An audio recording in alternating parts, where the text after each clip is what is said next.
Magandang araw po mga kalingap, may bagong update po tayo kay Joy na nag-trending tungkol sa kanila ni Jomar.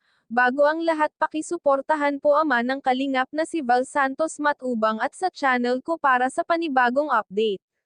May usap-usapan nga tungkol kay Joy na mas kilalang diwata, may mga nakapansin rin ito na kakaiba ang kinikilos ng dalawa.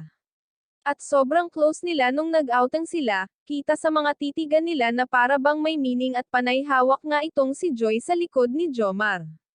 At ang nakapagtataka lamang bakit magkahiwalay sila ng upuan ni Carla at tumabi kay Joy itong si Jomar. Meron nga ba talagang koneksyon ang dalawa? Sa una pa lamang may kakaibang kinikilos si Joy habang magpipicture sila ni David, tila bang ayaw nito at kahit anong pilit ay parang ayaw niya talaga. Subalit napilitan ito pumayag pero napakabilis niyang umalis sa pagpicture dahilan nga na naroon si Jomar na baka magselos ito. At sa mga kinikilos ni Joy mukhang may iniiwasan ito na baka magalit sa kanya. Pero hindi pa naman ito napatunayang may koneksyon talaga ang dalawa sa isa't isa.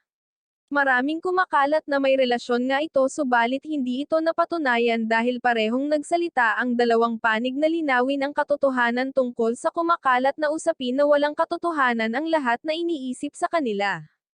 Dahil magkaibigan lamang ito, tugon ni Joy, at ganon rin ang sinabi ni Jomar.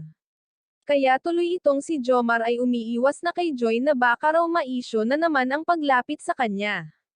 At natatawa na lamang si Joy sa naging reaksyon ni Jomar sa kanya.